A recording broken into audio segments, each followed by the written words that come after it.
નમસ્કાર, આપ જોઈ રહ્યા છો યુટીસી ન્યૂઝ।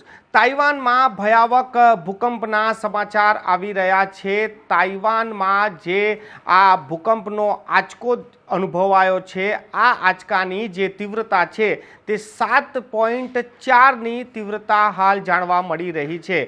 તાઇવાનના માર્ગો પર બ્રિજ હોય કે સડક હોય કે ઇમારત હોય, આ તમામ હાલી ગઈ છે અને જે રીતે નુકસાનના સમાચાર આવી રહ્યા છે, જે વિડીયો સામે આવી રહ્યા છે, આ વિડીયોમાં દેખાઈ રહ્યું છે કે જે રીતે આ ભૂકંપ અનુભવાયો છે ત્યારે જે બ્રિજ હતા તે પણ હલવા લાગ્યા છે, માર્ગો તૂટી ગયા છે। લોકો જ્યારે બ્રિજ પરથી પસાર થઈ રહ્યા હતા ત્યારે તેઓ પણ ત્યાં રોકાઈ ગયા હતા।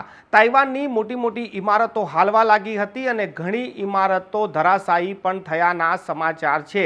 હાલ કેટલાનું આ નુકસાન થયું છે, કોઈ જાનહાનિ છે કે કેમ તેનો અત્યાર સુધીમાં માહિતી મળી નથી, પરંતુ તાઇવાનમાં આ એક ભારે ભૂકંપ જોવાઈ રહ્યો છે। જાપાન અને તાઇવાનમાં વર્ષભર અનેક ભૂકંપો આવતા જ હોય છે અને આ જે દેશ છે તે ભૂકંપોનો દેશ કહેવાય છે।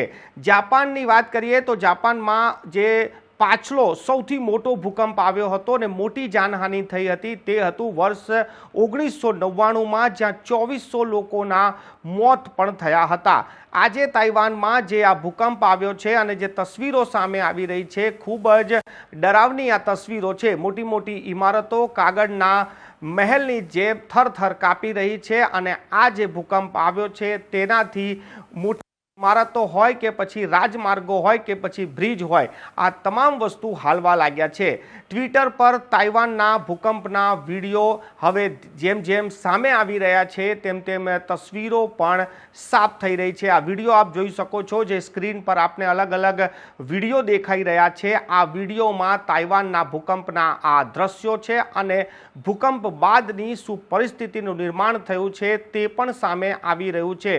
ભૂકંપ આવતાની સાથે જ લોકો રાજમાર્ગો પર દોડી આવ્યા હતા, ઘરોમાંથી લોકો બહાર આવી ગયા હતા અને આ જે દ્રશ્યો છે આપ જોઈ શકો છો કે લોકો રાજમાર્ગો પર ઊભા છે અને આ ભૂકંપના ઝાટકા બાદ લોકો આ પરિસ્થિતિને હવે સમજી રહ્યા છે।